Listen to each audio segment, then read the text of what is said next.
जय हिंद दोस्तों। जैसा कि आपको पता ही है कि डिसोल्यूशन ऑफ पार्टनरशिप फर्म का क्वेश्चन नंबर 1 से क्वेश्चन नंबर 11 तक हम लोग कंप्लीट कर चुके हैं।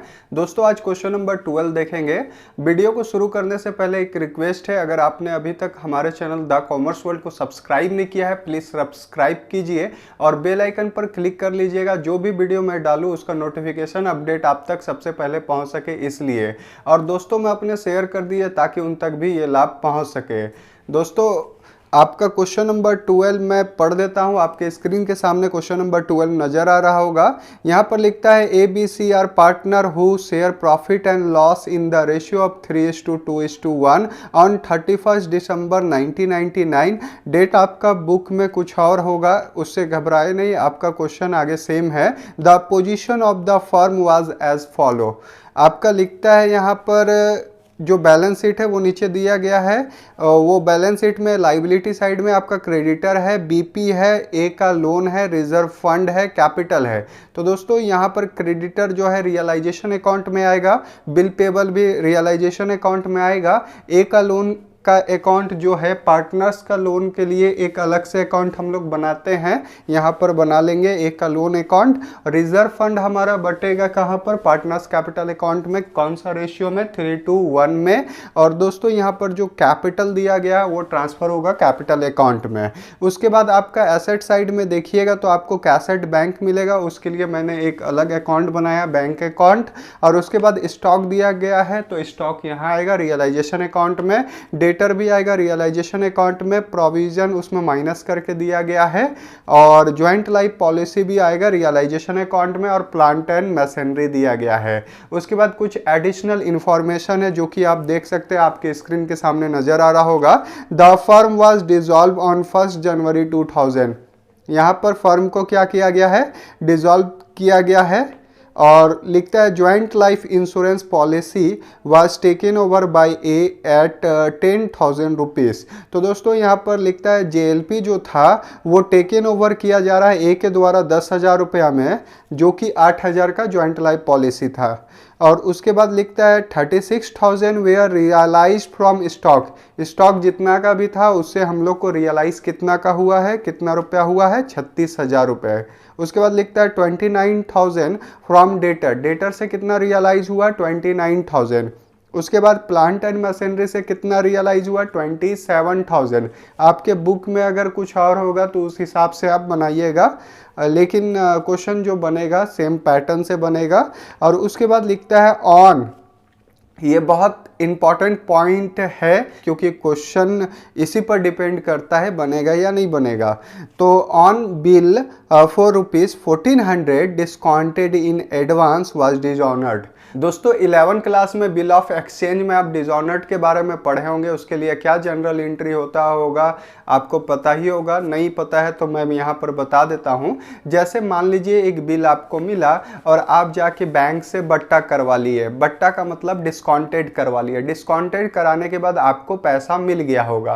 पैसा मिलने के बाद आपका बैंक अकाउंट क्या हो गया होगा? इंक्रीज हो गया होगा। लेकिन बाद में पता चलता है कि बैंक उस पार्टी के पास गया जिससे आपको बिल मिला था, तो बैंक उसके पास गया तो वो पैसा देने से इनकार कर दिया और बैंक को पैसा नहीं मिल पाया। तो बैंक हमको बुलाया और बोला कि आपका जो बिल दिया गया था वो डिसऑनर्ड हो गया, आप लेते जाइए इस बिल को, और उसके बदले में जो पैसा बैंक के द्वारा दिया गया था हम लोगों को, वो पैसा हम लोग को वापस करना पड़ेगा अगला को। तो इसके लिए जो एंट्री है वो ये है। डेटर अकाउंट डेबिट, फिर से एक डेटर क्रिएट हो गया। उस समय हम लोग बैंक अकाउंट डेबिट डेटर को क्रेडिट किए होंगे, अब हम लोग को डेटर को डेबिट करना होगा और बैंक को क्रेडिट करना होगा क्योंकि पैसा बैंक को रिटर्न करना है। तो ये हो गया डिसऑनर्ड का, ये एंट्री हो गया। डिसऑनर्ड का एंट्री होने के बाद ये डेटर एक नया क्रिएट हुआ। इस डेटर को हम लोग रियलाइजेशन अकाउंट में क्या करेंगे? ट्रांसफर कर देंगे। तो ये इसका काम खत्म हो जाएगा। तो दोस्तों अब हम लोग क्वेश्चन को बनाने का ट्राई करते हैं, कैसे बनेगा पूरा डिटेल के साथ में। सबसे पहले सारे एसेट्स को हम लोग ट्रांसफर करते हैं रियलाइजेशन अकाउंट के डेबिट साइड में। तो यहाँ पर सबसे पहले आपको लिखना है टू, क्या है? कैश को छोड़ देंगे, कैश के लिए एक अलग अकाउंट है। स्टॉक है तो स्टॉक को हम लोग ट्रांसफर कर लेते हैं। तो स्टॉक आपका कितना का है? 39,600 रुपये का। तो 30 9600। उसके बाद हमको क्या मिलता है, आप देखिए बुक में अपना डेटर, तो डेटर में प्रोविजन माइनस है, तो आप क्या करना चाहते हैं, प्रोविजन माइनस करके दिखलाना चाहते हैं या प्रोविजन को क्रेडिट साइड दिखलाना चाहते हैं।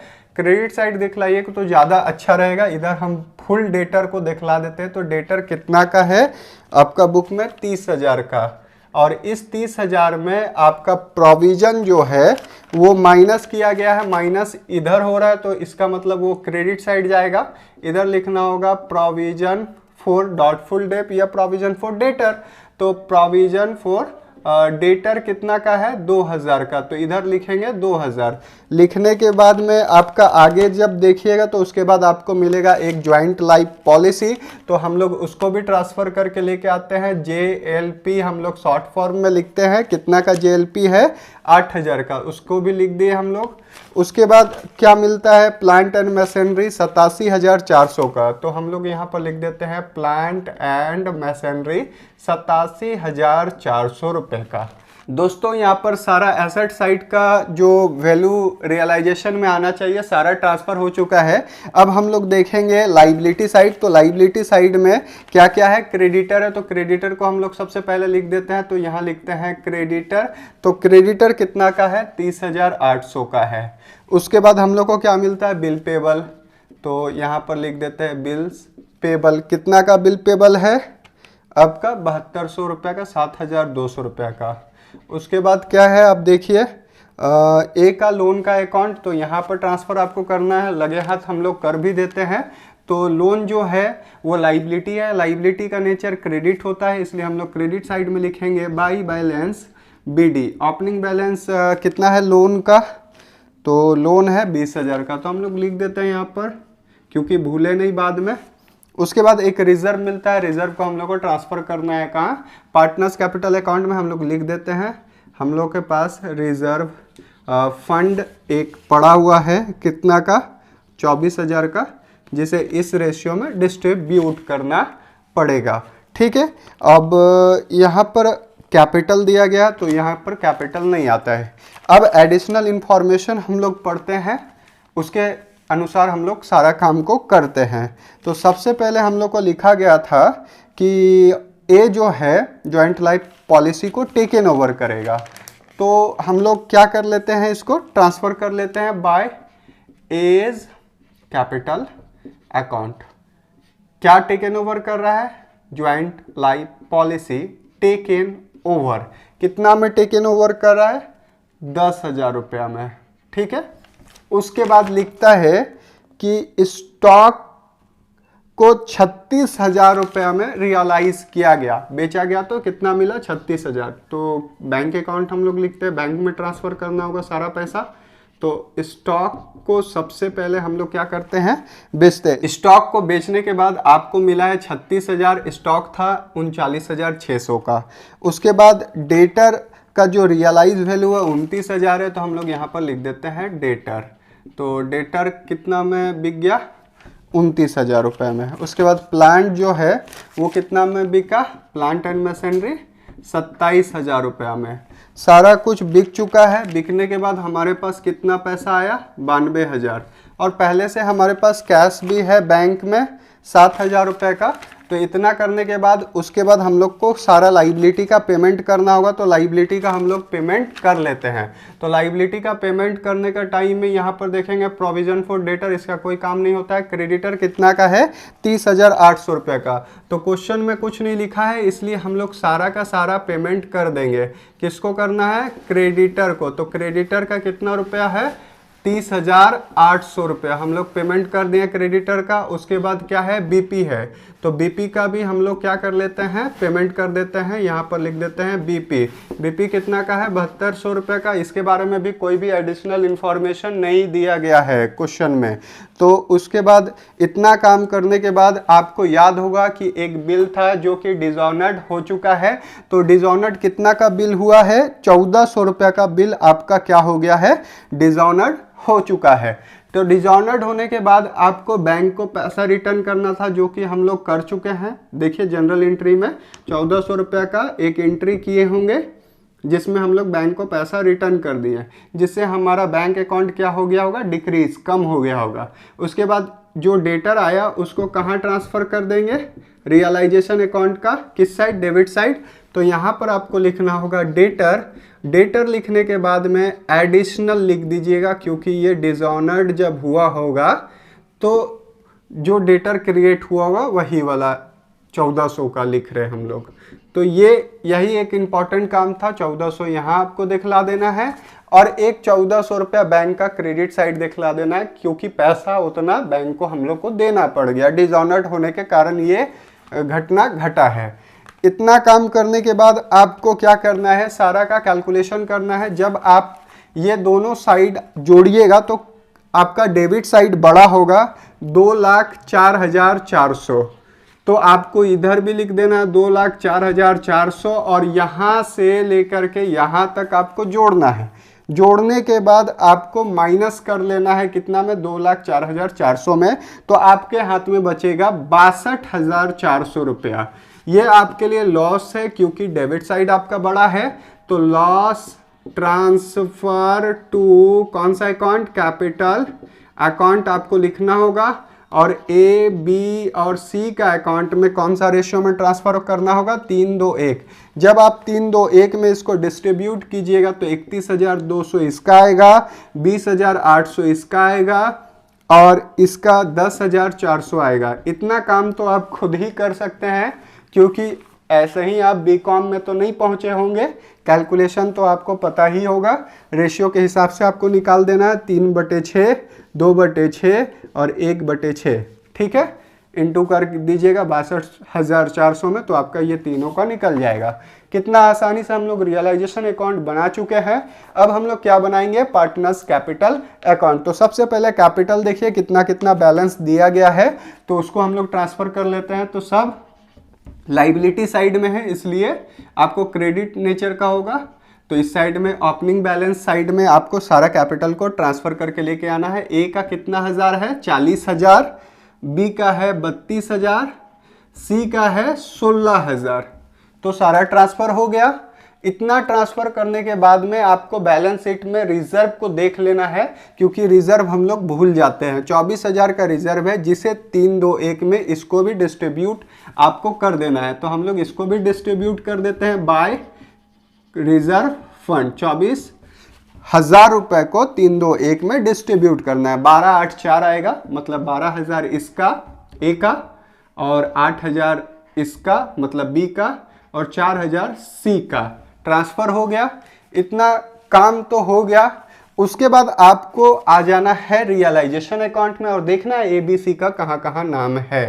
तो दोस्तों इस साइड में आप देखिएगा तो कहीं भी नाम आपको नहीं मिलेगा। दोस्तों क्रेडिट साइड में आपको मिल सकता है। तो क्रेडिट साइड में आप देखिए कहाँ कहाँ है। तो सबसे पहला नाम आपको ए का मिला, ठीक है। इसको ट्रांसफर करके लेके आते हैं इस साइड में। कहाँ से लेके आ रहे हैं, रियलाइजेशन अकाउंट से। कितना हज़ार का, जो जेएलपी टेकन ओवर किया था, कौन, ए, ट्रांसफर हो गया 10,000। उसके बाद एबीसी का नाम नीचे है, तो इसको भी ट्रांसफर करके लेके आते हैं। रियलाइजेशन अकाउंट पूरा लिख लीजिएगा। ये लॉस ऑन रियलाइजेशन का अमाउंट यहाँ पर ट्रांसफर होके आ रहा है 31,200, 20,800 और 10,400 ट्रांसफर हो चुका है। ट्रांसफर होने के बाद में और भी अमाउंट देख लीजिए। कोई अमाउंट तो बचा नहीं है, तो कुछ भी नहीं बचा हुआ है। सिंपली जैसे सारा अकाउंट को क्लोज करते हैं उसी तरह हम लोग इसको भी क्लोज करेंगे। ए को करते हैं तो ए का डेबिट और क्रेडिट देखिए किधर ज़्यादा, तो क्रेडिट ही ज़्यादा हमको नज़र आ रहा है। 40, 50 और 2 52,000। तो इधर भी लिखेंगे 52,000, इधर भी लिखेंगे 52,000, ठीक है। और उसके बाद 31,200 प्लस 10,000, तो उसको जोड़िएगा तो 41,200, 41,200 माइनस कीजिएगा तो 10,000 कितना आएगा, 800 रुपया। इसको लिखना होगा आपको टू बैंक अकाउंट। दोस्तों यहाँ पर ए को 10,800 देने के बाद उसका अकाउंट को क्लोज किया जाएगा, लेकिन उसके नाम पर एक लोन है 20,000 का, उसका भी हम लोग को पेमेंट अभी करना बाकी है। उसके बाद हम लोग देखते हैं बी का, तो बी का इधर ही का ज़्यादा है, 32 और 8 कितना होगा, 40,000।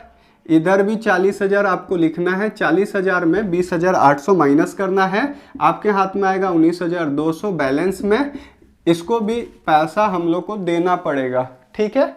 डिफिशियंसी में ये नहीं गया है, सारा को पैसा यहाँ पर देना पड़ रहा है। अब सी को भी देख लेते हैं, 16,4 20,000, इसको भी हम लोग को लगता है पैसा देना ही पड़ेगा, ठीक है। कितना रुपया देना होगा, 20,000 में 10,400 माइनस कीजिएगा तो 9,600 रुपया, तीनों को पैसा दे दिया गया है। अब हम लोग किस अकाउंट को बनाएंगे, 1 नंबर इसको बनाए, 2 नंबर इसको बनाए, 3 नंबर इसको बनाएंगे, 4th में बैंक को बना के मैच करेंगे।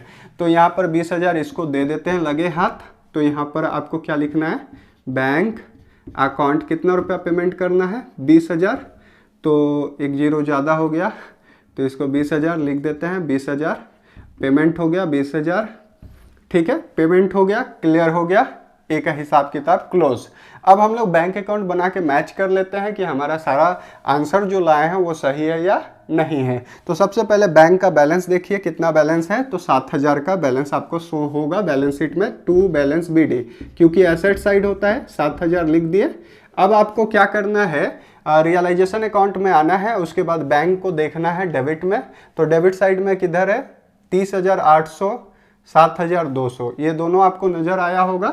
तो बाय क्या करते हैं हम लोग, दिखला देते हैं कहाँ से आ रहा है, रियलाइजेशन अकाउंट से 30,800, उसके बाद फिर बाय रियलाइजेशन से आ रहा है 7,200, सारा ट्रांसफ़र करते जा रहे हैं जो जहाँ जहाँ बैंक हमको मिल रहा है।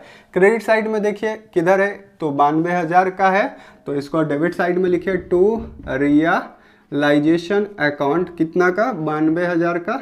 उसके बाद यहाँ देखिए बैंक मिलेगा, ठीक है। तो इसको किस साइड ट्रांसफ़र करेंगे, इस साइड में बाय एस का कैपिटल अकाउंट, सारा को अलग अलग हम लोग कर देते हैं जिससे हमको आसानी हो जोड़ने में भी और समझने में भी। तीनों का जो कैपिटल अकाउंट है से जो भी बैंक अकाउंट का पैसा है उसको ट्रांसफ़र करके इस साइड लाएंगे, क्योंकि तीनों का इधर ही है। 10,800, 19,200 और 9,600 ट्रांसफ़र हो चुका है। अब हम लोग और बैंक को देखते हैं, तो इधर है, तो इसको भी इधर ही लेके आएंगे। बाय क्या लिखते हैं, एस का लोन अकाउंट, एस का लोन अकाउंट, ठीक है। कितना हज़ार का, 20,000 का, ठीक है। इतना काम करने के बाद जब आप जोड़िएगा तो इक्वल आना चाहिए, लेकिन इक्वल नहीं आएगा। इधर 99,000 आएगा आपका और इधर भी आपको 99,000 लाना होगा, लेकिन 1,400 कम हो जाएगा।